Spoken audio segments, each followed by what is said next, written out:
was Helen Keller who once said, "Life is either a daring adventure or nothing at all." I believe that statement is generally true for all people, but it should be especially true for the follower of Christ. Mike Napa nails it when he writes these words in his book, The Courage to be Christian. He says, "I've got news for you. True Christianity, courageous Christianity, the kind the apostles Paul and Peter and thousands of other early Christians practiced, isn't for wimps. It's not for the faint-hearted, the lukewarm, the moderately committed, or even the occasional churchgoer. No, it's for the passionate. The ones with the courage to say, I believe God, and I will dedicate my every waking hour to his purpose, no matter what it costs." I can't say for sure, but I've got to believe that Nehemiah would have been totally on board with that assessment. Let's find out, shall we? Did you bring a copy of the Word of God with you today? We're going to drop anchor in Nehemiah chapter 6. Ezra, Nehemiah, Esther, Job, right there between those books in the Old Testament. Today's sermon title, Daring Faith. We make outlines available, typically on the table in the back of the room, so you want to watch for those as you enter the building. Pick one up if you're a note taker. We're glad we can provide those for you, and you can fill in the blanks and follow along as we move right down through that text today. Believe it or not, we're actually on the home stretch of our study of Nehemiah. It's a series I entitled The Story of a New Beginning. We've been learning that Nehemiah's story is essentially our story, right? And so along the way, we've discovered there are at least 7 essentials when it comes to building a major ministry in our community. And if you've been with us, then you know, perhaps you can even recite those. Probably not, but who knows, right? Vision, prayer, sacrifice, cooperation, endurance, community was what we covered last Sunday. And now today, number 7, that of faith. Nothing of any significance happens without faith.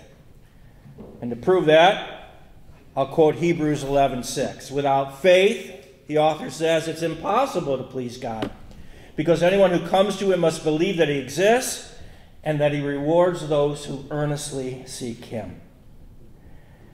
And of course, you know probably that the author of the book to the epistle to the Hebrews enforces that truth, especially in Hebrews chapter 11, by giving us numerous examples.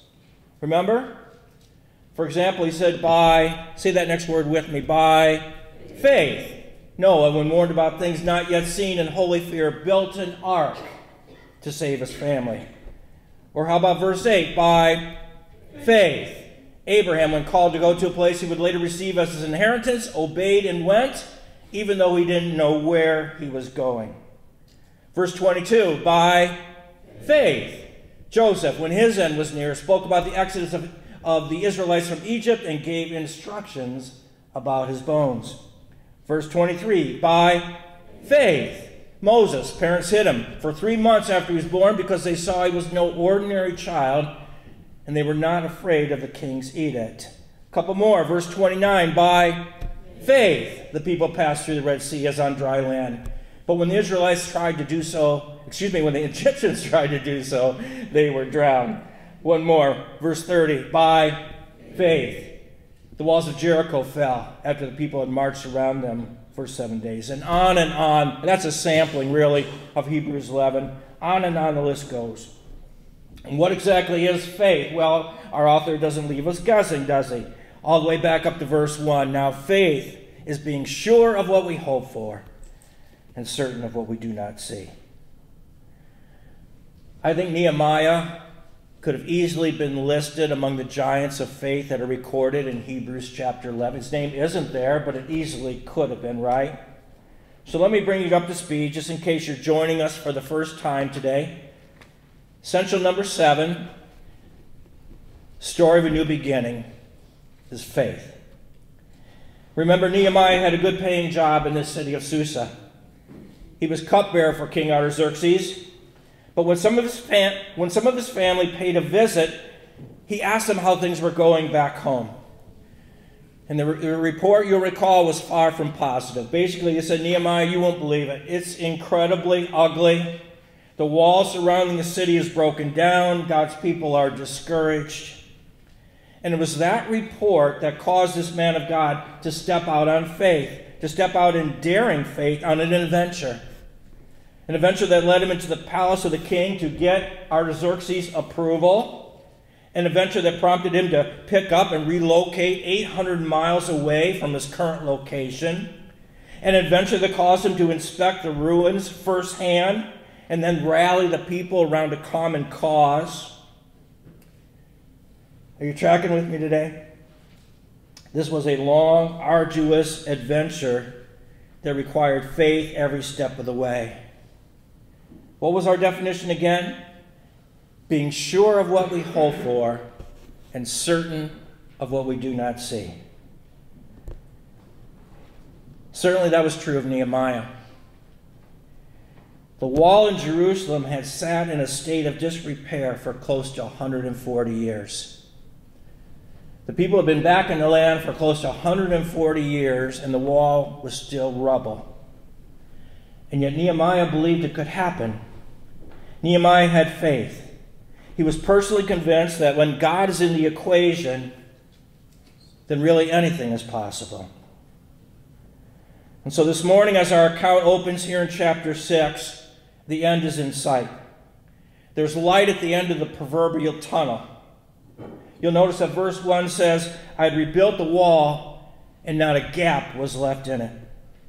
In other words, the project was nearly completed.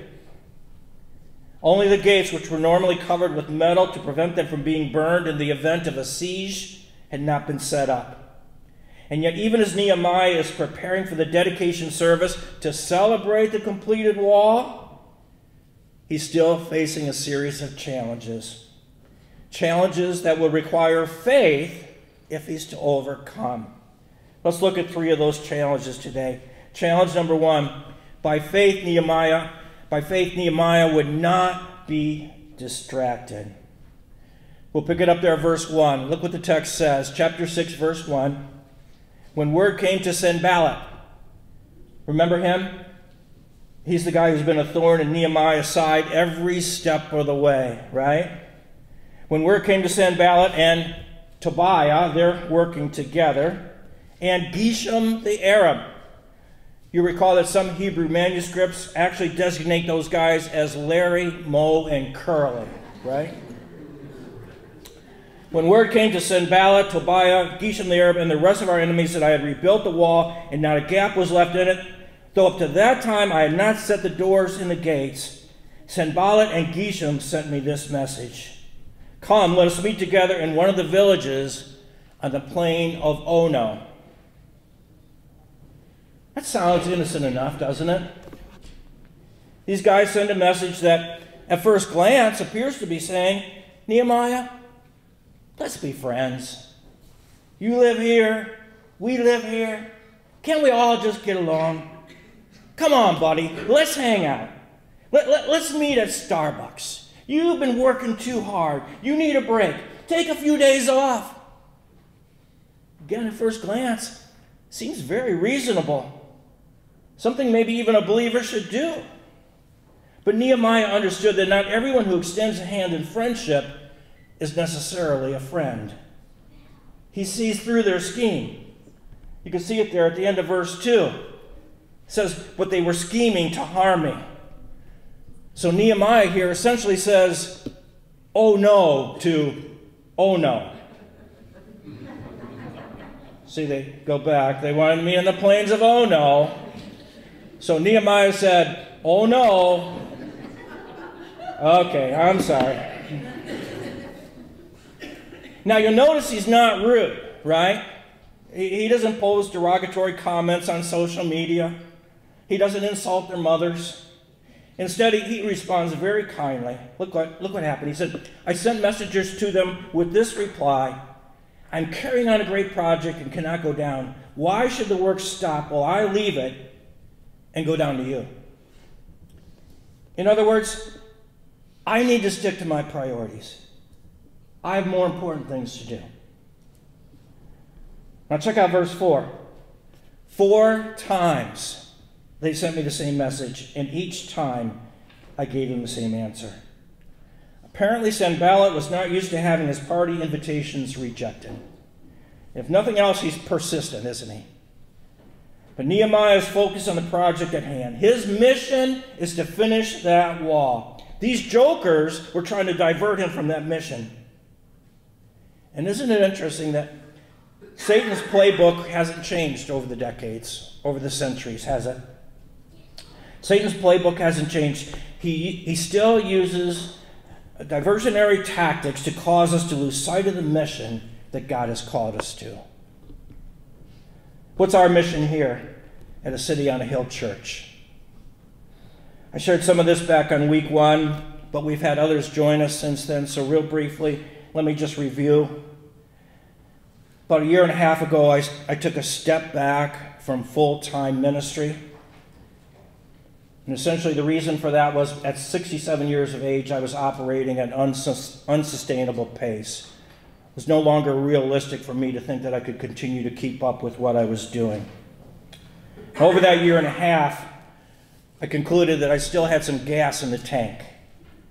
I still had a passion to preach. Still had a desire to be a good steward of the gifts that God had entrusted to me. And the appeal to this particular type of ministry was starting something simple and basic, something that would primarily involve a Sunday morning focus. I said it before, I'm not really interested in planning a megachurch. It's not my desire, that's not my goal. One of the most common questions that we still get is, how did I not know about this sooner? And there's a variety of reasons for that, but we weren't sure in many cases of the sustainability of what we were attempting here. There were a lot of questions going in. And if you look around us, you can see that this is a facility that could be easily overwhelmed. And so we were trying to do this incrementally. We didn't do a major advertising blitz. We still haven't done any type of advertising other than word of mouth. And I've reminded our folks on a regular basis that our target audience is not people who are currently plugged into a church. That's not who we're attempting to reach. Our target audience are those who maybe have soured on church. Maybe they've been hurt or wounded in the past.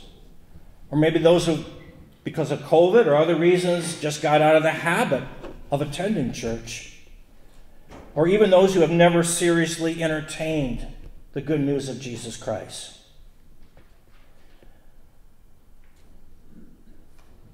Why would we be involved in something like this at this stage in life?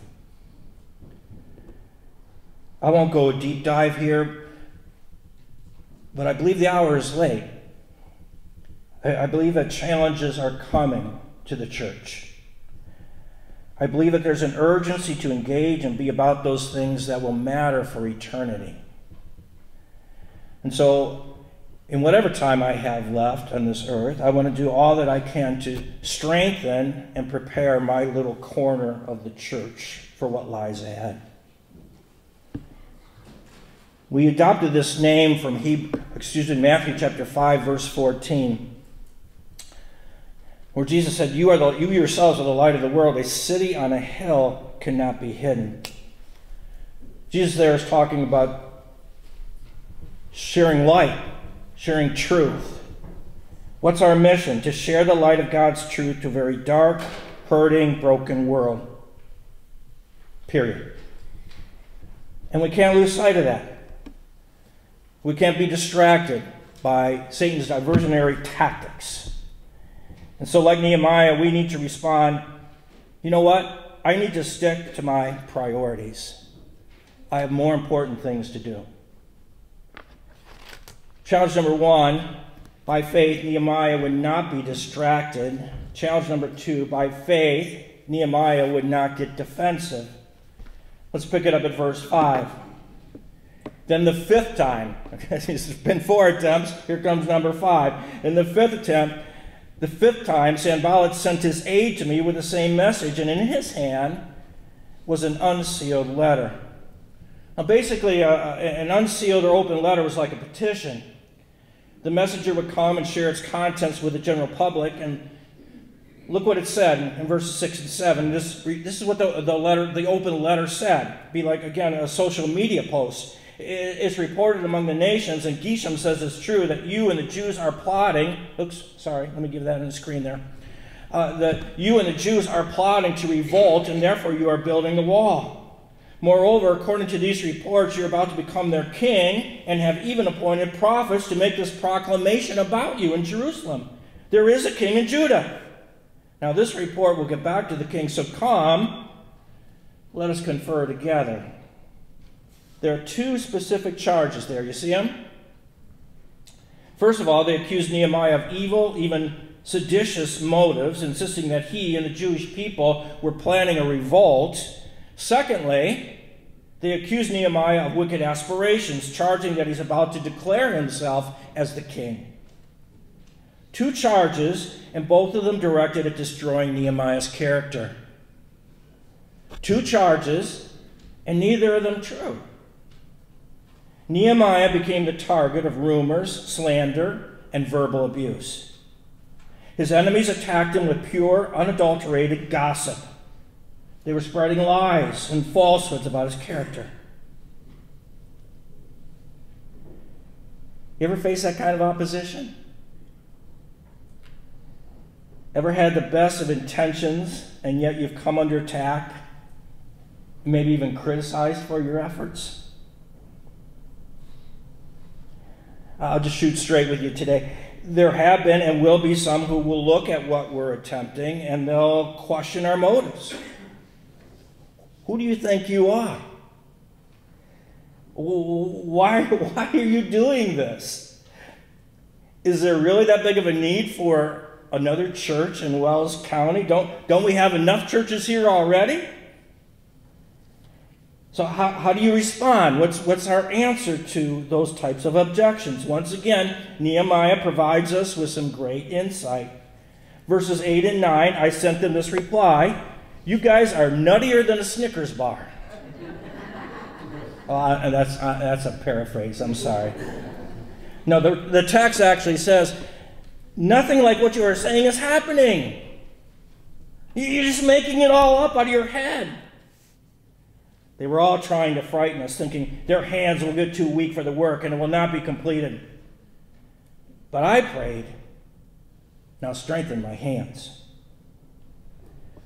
How many times has prayer surfaced as a topic in this book, right? How many times have we seen this? Over and over again. Way back in chapters 1 and 2, Nehemiah spent extensive time and periods of protracted prayer for 4 months, remember? Day and night, before he went into King Artaxerxes. Now here we have an example of what's often referred to as laser prayers. It's a great reminder that we should be in the habit of staying in constant communication with our Heavenly Father throughout the course of our entire day. We should be in the habit of carrying on a running conversation with God. At any moment, we can shoot up a prayer to heaven, right? A petition. Now here, Nehemiah combines open denial with spontaneous prayer. Apparently, Nehemiah was content to leave his reputation and future in the hands of the one to whom he had committed his life. And when we're faced with similar attacks, we do well to follow his lead. Instead of chasing down rumors, Nehemiah turned his attention to God and he prayed for strength to continue the work. He didn't stop the work, did he? He didn't even slow the work down. He kept on going and depended on God to handle his critics. It's a great reminder that nothing attracts critics like daring faith. If you're passionate about what could and should be, eventually somebody is going to question your motives and your enthusiasm. Somebody's going to misunderstand your intent. Don't be distracted by them. Don't let the critics take you away from what God is calling you to do. Pour out your heart to your Father, and then get back to work. In surrendering the situation to Him, we present resentment from building up, and we're kept from harboring thoughts of revenge. You see, gang, here's the reality. We can actually grow through attacks on our character, can't we? We can actually grow through those types of challenges. It's through those kinds of experiences that we can come to see the Lord as our shield, as our defense. And we can even lie down at night knowing that although the tongues of our accusers have been working overtime, the Lord has taken care of the matter. It's in His hands. We're inwardly secure knowing that in the final analysis, it's what God thinks of us and not man that really counts, right? Challenge number 1, by faith, Nehemiah would not be distracted. Challenge number 2, by faith, Nehemiah would not get defensive. Challenge number 3, by faith, Nehemiah would not be deterred. Foiled in their attempts to lure Nehemiah out of Jerusalem, this troublesome trio of Sanballat, Tobiah, and Geshem now use their connections inside the city. These guys just don't quit. Verse 10. One day I went to the house of Shemaiah, son of Delaiah, son of Mehetabel, who was shut in at his home. You see it there? One of the priests, Shemaiah, is anxious to see Nehemiah. Shemaiah, however, is unable to go to Nehemiah. The text says he is shut in. Not sure exactly what all that means. Some kind of a disability. We're not given the details. So Nehemiah goes to him. And when he does, he learns that this priest has special insight into a plot on Nehemiah's life. Pick up the latter part of verse 10. Shemaiah said, let's meet in the house of God inside the temple and let us close the temple doors because men are coming to kill you. By night, they're coming to kill you. It's important we understand today that Shemaiah's proposal carries pagan overtones. You see, the area surrounding the temples of antiquity were frequently the refuge of those guilty of all sorts of crimes. But the temple to which Shemaiah refers here is not a pagan edifice. It's actually the sanctuary, the Lord of glory. The term here for temple refers to the holy place. So we're talking about a place where really only priests were permitted to enter. Fortunately, Nehemiah sees through his ploy and indignantly turns down the suggestion. Look at verse 11. But I said, should a man like me run away? Or should one like me go into the temple to save his life? I will not go. Nehemiah's self-respect was offended at even the suggestion. Why? Well, for him to show fear would be to admit guilt. And undoubtedly his enemies would use that cowardice to undermine his influence and discredit him among the people. He takes a firm and decisive stand. Look at it, verses 12 and 13. I realized that God had not sent him, but that he had prophesied against me because Tobiah and Sanballat had hired him. He had been hired to intimidate me so that I would commit a sin by doing this, and then they would give me a bad name to discredit me. Once again, we're reminded from the text that we should always be cautious of those folks who will try to tell us, I have a word from the Lord for you. Or maybe sometimes somebody has said to you, God told me to tell you. You ever heard that before? My question under those circumstances is, well, I wonder why God just didn't tell me that directly. Sometimes people will couch things in spiritual language when they're actually being used by the enemy. We have to be careful, don't we? So once again, no surprise to us by now, Nehemiah's recourse, what do you think? What would you guess? Prayer. Verse 14. He launches into another prayer.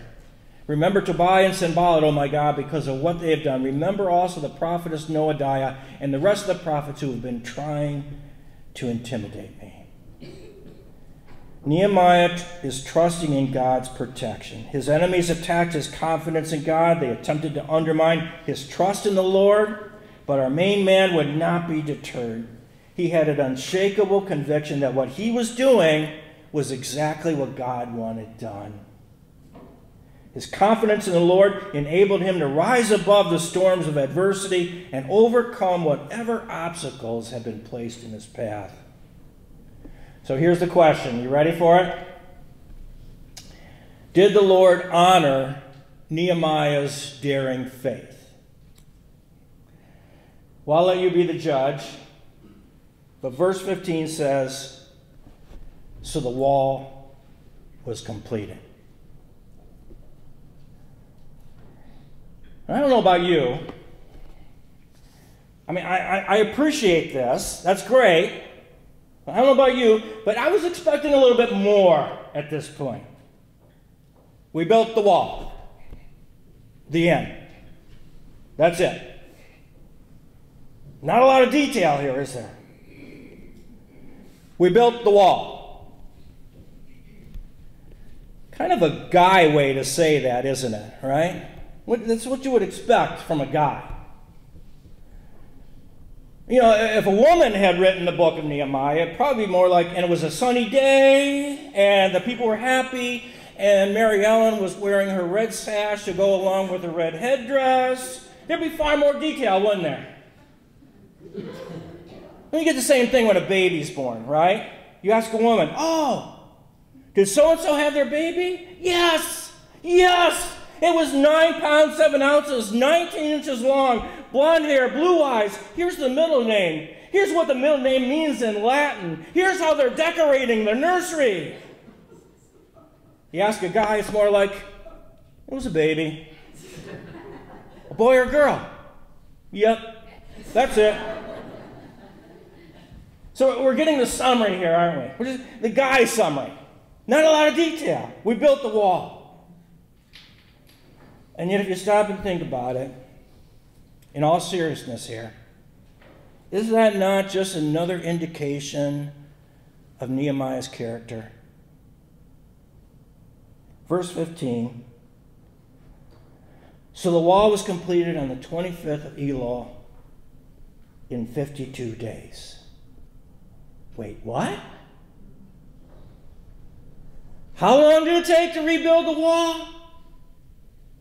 52 remarkable days. How many years had it been destroyed and laid there in a pile of rubble? 141 years. You see what I'm saying? If ever there was a time for Nehemiah to sit back and bask in the glory, it would have been now, right? I mean, he could have easily said here, hey, everybody who else tried this failed. I pulled it off. I did this in 52 days. You need to watch my infomercial. You need to buy my book. You need to come to my seminar. You can be like me. None of that here, is there? None of that. No, instead, what does he say? When all our enemies heard about this, all the surrounding nations were afraid and lost their self-confidence. Look right here. Because they realized that this work had been done with the help of our God. In other words, Nehemiah is saying, everything you see here, everything that was accomplished, only possible because of God. The Lord has done this. Think about the significance. It had been a really long time since this group of people had experienced the miraculous work of God in their midst. It had been a really long time to see anything, witness anything similar to this, and now they have. God's power at work in them was clear not only to them, but you see it there to all the surrounding peoples, to all the surrounding nations who were watching. Everyone recognized God has done this. Nehemiah prayed and planned and persevered in the face of opposition, and the work on the wall now stands complete. What was our definition of faith? Being sure of what we hope for and certain of what we do not see. Any adventure that God calls us to is going to require faith, because an adventure by its very nature is dealing with things that at this point are unseen. But can we believe? Can we trust? If God's in it, then it's possible. He can do it. There are still a lot of questions on how this mission called a City on a Hill Church is going to play out. Being fully transparent, there are more hurdles and questions than I care to think about on some days. And I'll be perfectly honest with you, I'm short on supply of answers for a lot of those questions. But I do know this. I know we serve a great God. And I know He can bless the faith of a mustard seed and still move mountains today. The God of Nehemiah is the same God that we worship today. Amen? Amen. Mike Napa is right. True Christianity, courageous Christianity, isn't for wimps. It's not for the faint-hearted, the lukewarm, the moderately committed, or even the occasional churchgoer. It's for the passionate, the ones with the courage to say, I believe God and I will dedicate my every waking hour to His purpose, no matter what it costs. Gang, challenging days lie ahead for us. Here's the question. Will we, like Nehemiah, step out in daring faith? Will we, like Nehemiah, believe God? Will we, like Nehemiah, dedicate ourselves to His mission, no matter what the costs? Let's be a people that are characterized by daring faith because we serve a great God. In fact, that's how I'd like to conclude the service this morning, by just recognizing, exclaiming the greatness of our God together in worship, and just acknowledging that wherever we go from here, whatever it looks like in the future, He gets the credit, He gets the praise for that. How about we stand as Gerald leads us?